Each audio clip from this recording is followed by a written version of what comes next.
안녕하세요. 꿈꾸는 힐링맘 모니카 백 목사입니다. 오늘은 지상명령 6번째 시리즈로서 하나님의 아들 예수 그리스도에 대하여 성경적, 신학적, 논리, 핵심을 나누어서 하나님의 아들이 곧 예수 그리스도라는 이해를 돕기 위하여 살펴보도록 하겠습니다. 여러분의 구독과 좋아요는 영상 제작에 큰 힘이 됩니다. 무엇보다도 더 중요한 사항은 먼저 예수 그리스도는 하나님의 아들이십니다.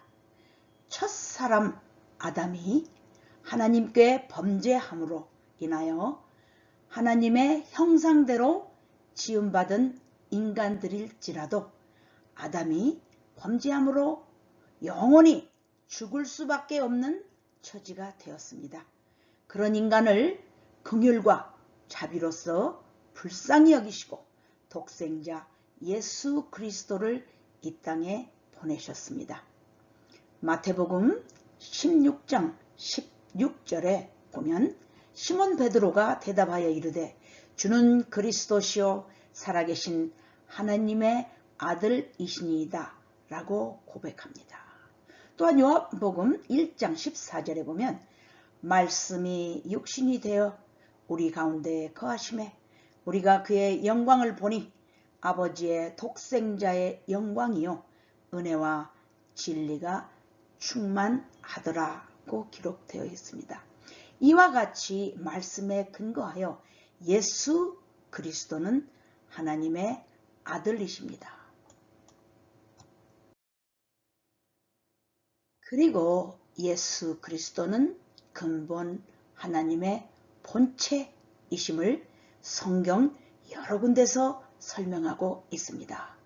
빌립보서 2장 5절로 8절까지 보면 너희 안에 이 마음을 품으라 곧 그리스도 예수의 마음이니 그는 근본 하나님의 본체시나 하나님과 동등됨을 취할 것으로 여기지 아니하시고 오히려 자기를 비워 종의 형체를 가지사 사람들과 같이 되셨고 사람의 모양으로 나타나사 자기를 낮추시고 죽기까지 복종하셨으니 곧 십자가에 죽으심이라고 설명하고 있습니다.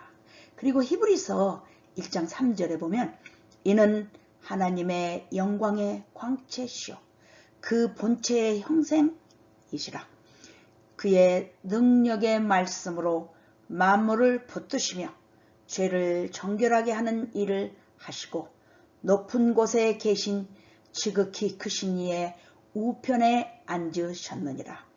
이 말씀은 곧 삼위일체를 설명하는 성부와 성자의 근본이 바로 하나님의 본체라는 것을 설명하고 있습니다.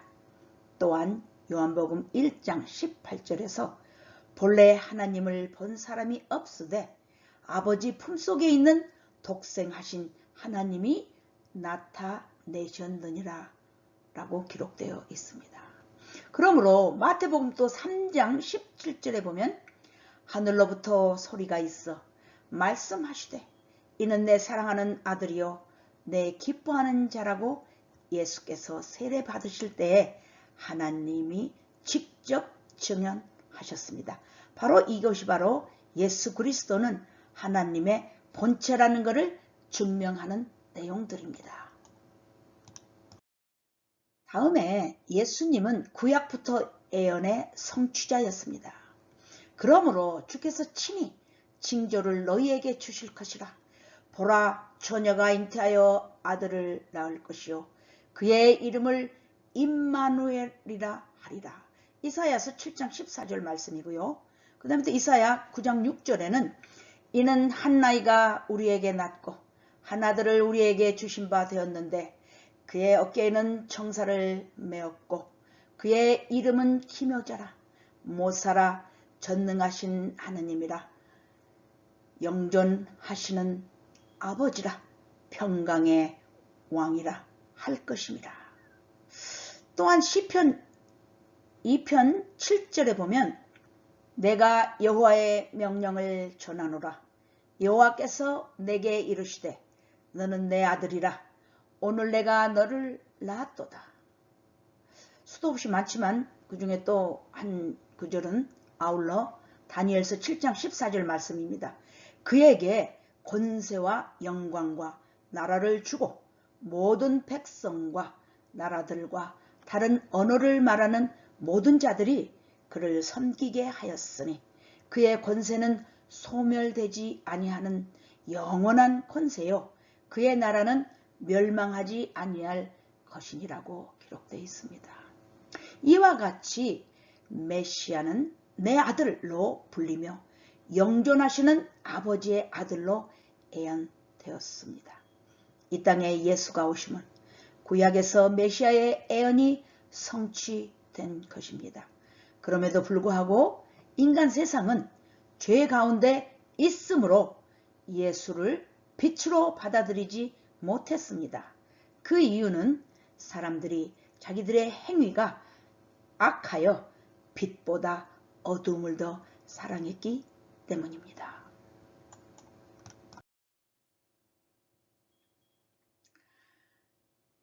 또 다음은 동정녀 탄생입니다. 동정녀 탄생은 하나님의 아들됨을 이미 740년 전에 이사야 선지자를 통하여 예언을 하였습니다. 이사야 7장 14절에 그러므로 주께서 친히 징조를 너희에게 주실 것이라. 보라 처녀가 잉태하여 아들을 낳을 것이요 그의 이름을 임마누엘이라 하리라. 또한 마태복음 1장 23절에도 보라 처녀가 잉태하여 아들을 낳을 것이요 그의 이름을 임마누엘이라 하리라 하셨으니 이를 번역한즉 하나님이 우리와 함께 계시다 함이라. 그리고 누가복음 1장 35절에도 기록되어 있습니다. 천사가 대답하여 이르되 성령이 내게 임하시고 지극히 높으신 이의 능력이 너를 덮으시리니 이러므로 나실 바 거룩한 이는 하나님의 아들이라 일컬어지리라. 그러니까 성령으로 잉태되어 동정녀에게서 나신 예수님은 하나님의 아들이라고 불리도록 태초부터 구약에 구별되고 선별되셨던 것입니다. 그럼에도 불구하고 유대인과 이방인의 불신앙 이유가 바로 고린도전서 1장 22절과 23절에 나와 있습니다. 유대인은 표적을 구하고 헬라인은 지혜를 찾으나 우리는 십자가에 못 박힌 그리스도를 전하니 유대인에게는 거리끼는 것이요 이방인에게는 미련한 것이로되 라는 말씀처럼 유대인은 표적을 구하고 헬라인은 지혜를 찾아서 철학과 이성을 우선시 했으므로 동정녀 탄생을 믿지 않았다는 것입니다. 그리하여 예수님은 십자가 사건을 통하여 자신이 하나님의 아들됨을 만천하 천지 만물을 향하여 증거하였습니다. 로마서 5장 8절에 보면 우리가 아직 죄인 되었을 때에 그리스도께서 우리를 위하여 죽으심으로 하나님께서 우리에 대한 자기의 사랑을 확증하셨느니라고 되어 있습니다.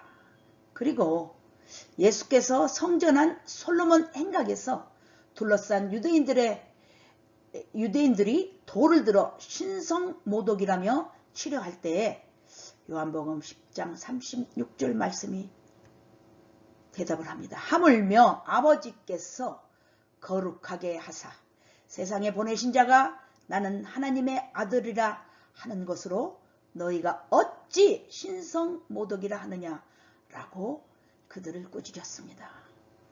또한 마태복음 16장에서 시몬 베드로가 주는 그리스도시요 살아계신 하나님의 아들이시니다 라고 고백할 때 예수님께서 바요나 시몬아 내가 복이 있도다.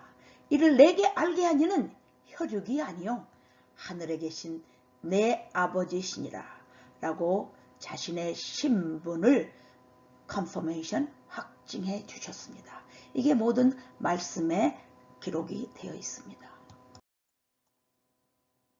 그리고 또 예수님은 죄사함의 권세와 수많은 기적과 이사, 즉 가나의 혼인잔치, 오병이어의 기적, 나병 환자의 치유, 귀신 들린 자, 12의 혈류증 여인, 벙어리, 맹인, 38년 된 중풍병자, 죽은 나사로, 나인선 과부 아들, 회당장의 딸 등등을 치유와 기적으로 나타내심으로 하나님의 아들이심을 보여주셨습니다.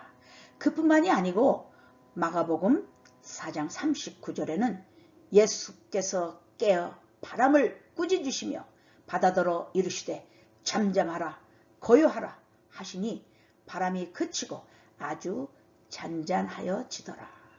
이렇게 바람과 바다를 명령하고 그 명령대로 순종하는 자연 현상은 창조주 하나님만이 할 수 있는 일들이지만 하나님 아들의 권세로 넉넉히 예수님께서는 하셨습니다. 특별히 죽은 자를 살리신 권세는 단순한 선지자가 아닌 하나님의 아들이심을 드러낸 사건이었습니다. 그리고 가버나움에서는 너무나 많은 무리에 쌓여서 가까이 갈 수 없는 상황에서 지붕을 뚫고 네 사람의 손에 메어서 내려오는 그들의 믿음을 보시고 죄사함을 선포하여 중풍병자를 치유해 주셨습니다. 죄사함은 오직 하나님만이 하실 수 있는 영역이지만 예수님께서 직접 죄를 사하심으로써 자신이 하나님의 아들임을 입증하셨습니다. 그리고 또 십자가 사건을 통하여 하나님의 아들됨을 증거하셨습니다. 베드로전서 2장 24절에 친히 나무에 달려 그 몸으로 우리 죄를 담당하셨으니 이는 우리로 죄에 대하여 죽고 의에 대하여 살게 하려 하심이라. 그가 채찍에 맞음으로 너희는 나음을 얻었다고 하셨습니다. 로마서 5장 10절에 나와 있는 내용은 곧 우리가 원수 되었을 때 그의 아들의 죽으심으로 말미암아 하나님과 화목하게 되었은 즉 화목하게 된 자로서는 더욱 그의 살아나심으로 말미암아 구원을 받을 것이니라. 또 있습니다. 요한 1서 4장 9절에서 10절까지의 내용은 하나님의 사랑이 우리에게 이렇게 나타난 바 되었으니 하나님이 자기의 독생자를 세상에 보내심은 그로 말미암아 우리를 살리려 하심이라. 사랑은 여기 있으니 우리가 하나님을 사랑한 것이 아니요 하나님이 우리를 사랑하사 우리 죄를 속하기 위하여 화목제물로 그 아들을 보내셨음이라고 하셨습니다. 십자가에서 죽으실 때 이방인 백부장까지도 이는 진실로 하나님의 아들이었다라고 증언했습니다. 죽음을 통한 순종은 하나님의 아들됨을 선포하는 최고 극치의 결정적인 사건이었습니다. 또한 하나님의 아들됨을 우리에게 성령을 보내어 증거하였습니다. 요한복음 15장 26절에 내가 아버지께로부터 너희에게 보낼 보혜사 곧 아버지께로부터 나오시는 진리의 성령이 오실 때에 그가 나를 증언하실 것이라고 하셨습니다. 또 사도행전 1장 4절과 5절에 보면 사도와 함께 모이사 그들에게 분부하여 이르시되 예루살렘을 떠나지 말고 내게서 들은 바 아버지께서 약속하신 것을 기다리라. 요한은 물로 침례를 베풀었으나 너희는 몇 날이 못되어 성령으로 침례를 받으리라고 직접 말씀하셨습니다. 그리고 사도들도 사도행전 5장 30절에 32절에 보면 너희가 나무에 달아 죽인 예수를 우리 조상의 하나님이 살리시고 이스라엘에게 회개함과 죄의 사함을 주시려고 그를 오른손으로 높이사 임금과 구주로 삼으셨느니라. 우리는 이 일의 증인이요 하나님이 자기에게 순종하는 사람들에게 주신 성령도 그러하니라 라고 증언하며 사도들에게 가르쳤습니다. 아울러 믿는 자들 안에 하나님의 아들임을 증명할 성령을 주심으로 로마서 8장 16절 말씀처럼 성령이 친히 우리의 영과 더불어 우리가 하나님의 자녀인 것을 증언케 하심으로 우리가 아바 아버지라 부를 수 있는 권세를 부여하셨다고 하였습니다.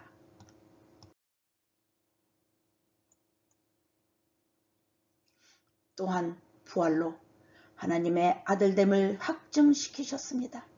로마서 1장 4절 성결의 영으로는 죽은 자들 가운데서 부활하사 능력으로 하나님의 아들로 선포되셨으니 곧 우리 주 예수 그리스도시니라입니다.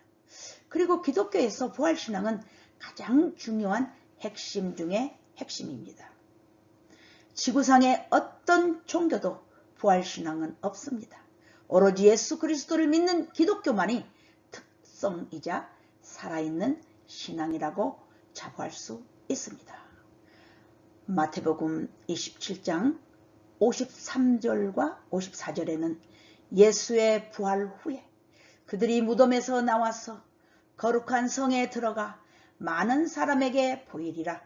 백부장과 및 함께 예수를 지키던 자들이 지진과 그 일어난 일들을 보고 심히 두려워하여 이르되 이는 진실로 하나님의 아들이었도다 라고 하였습니다.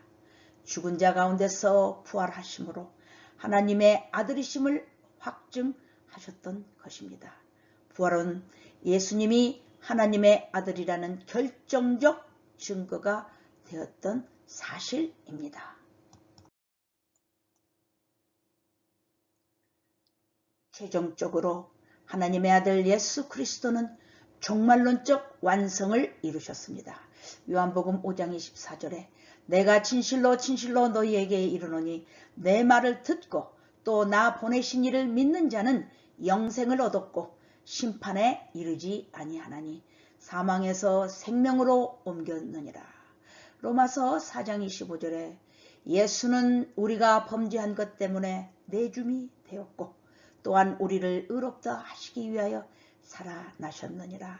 아멘입니다. 또 있습니다. 에베소서 1장 7절에 우리는 그리스도 안에서 그의 은혜의 풍성함을 따라 그의 피로 말미암아 속량 곧 죄사함을 받았느니라 입니다. 마지막 심판과 영원한 통치 속에서 예수 그리스도는 하나님의 아들로서 우리 죄를 속량시켜 주시는 만왕의 왕 만주의 주로 나타나셨습니다. 예수 그리스도가 하나님의 아들 되심은 구속사적 흐름 안에서부터 종말의 완성이라는 사실까지 명백하게 말씀으로 드러내 주셨습니다. 꿈꾸는 힐링맘을 애청해 주시는 동역자 여러분, 예수 그리스도는 하나님의 아들로서 사람처럼 오셨지만 죄가 없으셨고 우리의 죄를 대신해 십자가에서 죽으셨습니다. 또한 십자가 죽음을 이기고 부활하심으로써 그분이 참된 구원자임을 확증하셨습니다. 그리고 새로운 삶의 길을 제시해 주셨습니다. 예수를 믿는 자는 누구든지 구원받고 하나님의 자녀가 되는 권세까지 주셨습니다. 그러므로 우리 모두는 예수님을 구주로 영접함으로써 아름답고 복된 소망 가운데 거하셔서 새로운 복된 인생의 삶을 영위해 나가시기를 간절히 축원드립니다. 모두들 건강하시고 또 다음 영상에서 찾아뵙겠습니다. 감사합니다. 샬롬.